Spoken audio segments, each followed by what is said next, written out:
হয়রানিতে ব্যবসা টিকে না, সেজন্য আমরা সহজ ও স্বচ্ছ লাইসেন্সের ব্যবস্থা করব। নারী উদ্যোক্তাদের জন্য বিশেষ সহায়তা করব। স্থানীয় উদ্যোক্তাদের জন্য প্রশিক্ষণ ও নেটওয়ার্কের ব্যবস্থা করব। সর্বোপরি আমরা একটা নিয়মিত গণশুনানি ও প্রকাশ্য হিসাব নিকাশের জন্য একটি 24 ঘন্টা আমাদের অফিস থাকবে, কল সেন্টার থাকবে, যেখানে ফোন করে তারা এমপিকে পাবে এবং যে কোনো সময় যে কোনো বিষয়ে তারা অভিযোগ দাখিল করতে পারবে এবং তাদের জবাবদিহিতার জায়গাটা এখন যেভাবে তারা করতে পারে ওই সময় তারা করতে পারবে। এমপি অফিস এটা জনবান্ধব অফিস হবে এবং এটা খোলা থাকবে সবসময়, নাগরিক বান্ধব অফিস হবে। সিদ্ধান্ত যে আমরা গ্রহণ করব এটা এমপি যিনি আছেন উনি একা একা করবে না, সকল জনগণের অংশগ্রহণে আমরা সিদ্ধান্ত করব। ইনশাল্লাহ আমরা ঢাকা আটকে একটি নিরাপদ নগরী গড়ে তুলব। আমরা ইশতেহারগুলো প্রতিনিয়ত যেই জায়গায় সমস্যা রয়েছে সেখানে গিয়ে গিয়ে আপনাদের সামনে আগামী 10 দিন মানুষের সমস্যার সমাধানের চেষ্টা করব। আপনারা সাথে থাকবেন। অনেকেই বলতেছে যে আমরা বিষদগারের রাজনীতি করি, আমরা বিষদগারের রাজনীতি করি না। আমরা দেশের যে মৌলিক সমস্যাগুলো রয়েছে সেগুলো নিয়ে কথা বলি।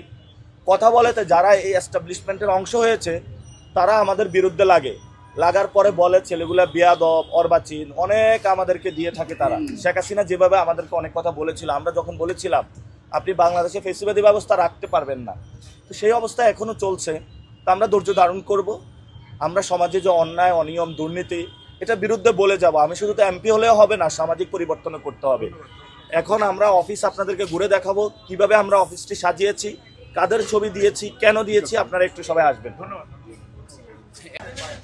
এখানে আপনারা দেখতে পাচ্ছেন এটা 37 জুলাইয়ের স্তম্ভ, এখানে শাপলা, যেটা আমাদের নির্দিষ্ট গোল। ইনশাল্লাহ আমরা একদিন শাপলা পাবো।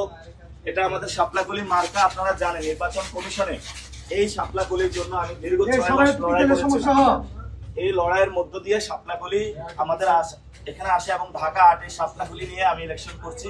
এটা বড় একটা প্রাপ্তির জায়গা যে মার্কা নিয়ে ফাইট করেছি, সেটা নিয়ে আমি ইলেকশন করতেছি। ইনশাআল্লাহ শাপলাকলি বৈষম্য এবং আধিপত্যবাদ দুর্নীতিমুক্ত একটা বাংলাদেশ পাবো। এই ছবিটা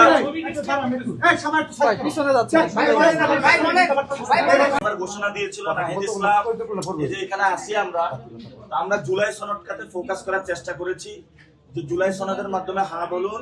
এই যে এখানে রিকশাওয়ালা দ্বারা আমাদেরকে সেলুট দিচ্ছে, যেভাবে এই ছবিটা আমরা রেখেছি, অর্থাৎ আমরা জুলাইয়ের স্পিরিটটা ধারণ করতে চাচ্ছি এবং এটার মাধ্যমে আমরা ইনশাআল্লাহ নতুন বাংলাদেশ, আমরা এক ছবিতে পুরো জুলাইকে নিয়ে আসার চেষ্টা করেছি যে আমরা জুলাইয়ের যে গণ অভ্যুত্থানের আকাঙ্ক্ষা রয়েছে, যারা শহীদ হয়েছে এবং ফেসিবাদী ব্যবস্থার বিলোপ, আমরা একটা নতুন রাজনৈতিক বন্দোবস্ত নিয়ে আসতে চাই। সেই বিষয়টা আমরা এখানে রাখার চেষ্টা করেছি।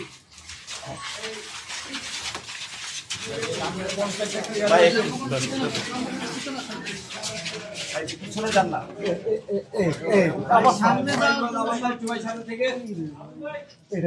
পিছনে যেতে হবে, পিছনে যেতে হবে।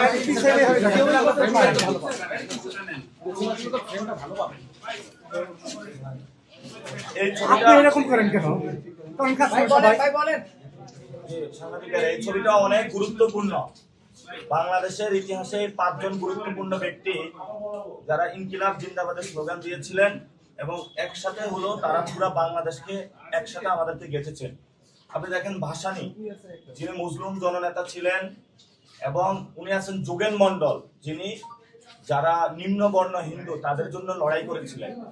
আমরা যে রাজনৈতিক দল প্রতিষ্ঠা করেছি, আমরা যারা হিন্দু আছেন আমাদের কমিউনিটিতে মাইনরিটি, আমরা তাদের অধিকার রক্ষার জন্য লড়াই করব। যোগেন মন্ডলের ছবি এবং আবুল হাশিমের ছবি, যিনি মুসলিম বাঙালির অন্যতম অগ্রদূত ছিলেন এবং মুসলিম বাঙালি জাগরণের জন্য লড়াই করেছিলেন, এবং হোসেন শহীদ সরওয়ার্দী, যিনি হলো এখানে পূর্ব বাংলার মুসলমানদের জন্য লড়াই করেছিলেন। তারপরে শেরে বাংলা একে ফজলুল হক, ওনারা হলো এখানে জমিদারি প্রথা উচ্ছেদ, কৃষক প্রজা পার্টি, বাংলাদেশের মানুষের অধিকার রক্ষা এবং বাংলাদেশ রাষ্ট্র যে আজকে আমরা স্বাধীন ভূমি পেয়েছি, এই মানুষগুলোর কারণে কিন্তু পেয়েছি। অর্থাৎ কলকাতার বাবুরা বা ইন্ডিয়ান যে শক্তিগুলা রয়েছে তাদের থেকে এই মানুষগুলা কিন্তু আমাদের আজকে বাংলাদেশকে স্বাধীন ভূমি করে দিয়েছিল। এই মানুষগুলোর কারণেই কিন্তু আমরা আজকে ফ্রিডম অফ এক্সপ্রেশন এবং সহজেই কথা বলতে পারি।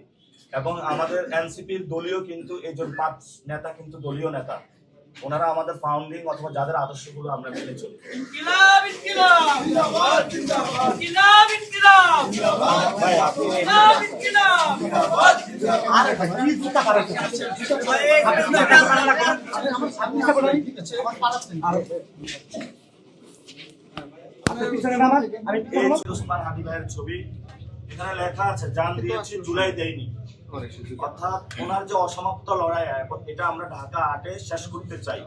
শহীদ ওসমান হাদি ভাই এখানে একটি ইনসাফের বাংলাদেশ চেয়েছেন এবং উনি ইনকিলাবের স্লোগান দিয়েছেন।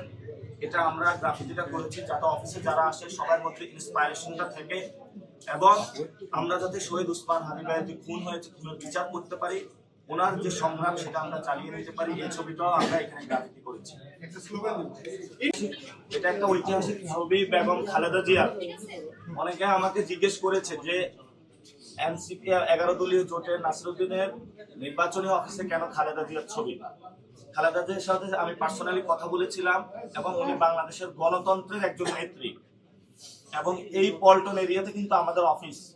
এই পল্টন এরিয়াতে বিএনপির অসংখ্য ভাই ওনার আহ্বানে গুলিবিদ্ধ হয়েছিল। আমরা তাদের স্যাক্রিফাইসের মূল্যায়নের জন্য এবং গণতন্ত্রকে বাংলাদেশে রক্ষা করার জন্য, সার্বভৌমত্ব রক্ষা করার জন্য তরুণ যারা তাদের কাছে খালেদা জিয়ার ইন্সপাইরেশনকে ছড়িয়ে দেওয়ার জন্য এই গ্রাফিতিটা করেছি। উনি কিন্তু আপোষহীন নেত্রী, ইন্ডিয়ার সাথে আপোষ করেন নাই এবং উনি কোনো ফেসিবাদী ব্যবস্থার সাথে আপোষ করেন নাই। উনি একটা কথা বলেছিলেন যে ওদের হাতে গোলামির জিনজির, আমাদের হাতে স্বাধীনতার পতাকা। ওনার হাতে কিন্তু এই স্বাধীনতার পতাকা, এই স্বাধীনতার পতাকাটাই আমরা বাংলাদেশে রেখে এগিয়ে যেতে চাই। অর্থাৎ বাংলাদেশে যারা আমাদের আজাদির লড়াই করেছেন, গণতন্ত্রের লড়াই করেছেন, দল মত নির্বিশেষের ঊর্ধ্বে আমরা তাদেরকে রাখতে চাই। আমরা আজকে অফিস থেকে বলছি খালেদা জিয়া যেভাবে গণতন্ত্রের জন্য লড়াই করছেন, ঢাকা 8-এ আমরা এই জন্য এইভাবে গণতন্ত্রের জন্য লড়াই করব এবং এখানে পল্টন এরিয়াতে ঢাকা 8-এ যে সকল বিএনপির ভাইরা শহীদ হয়েছেন, আহত হয়েছেন এবং বুলেট বিদ্ধ হয়েছেন, আমরা আজীবন তাদের স্যাক্রিফাইসগুলো মনে রাখবো এবং তাদের যে স্বপ্ন সেটা ইনশাল্লাহ আমরা বাস্তবায়ন করব এবং তাদের কাছেও আহ্বান, তাদের ফ্যামিলির কাছে, যে আপনারা শাপলাগুলিতে ভোট দিয়ে সেই মানুষগুলোর যে সংগ্রাম সেটা বাস্তবায়ন করবেন ইনশাআল্লাহ। আর আপনারা এখানে সবাই আসতে পারেন, আপনাদের জন্য আজকে একটি স্ন্যাক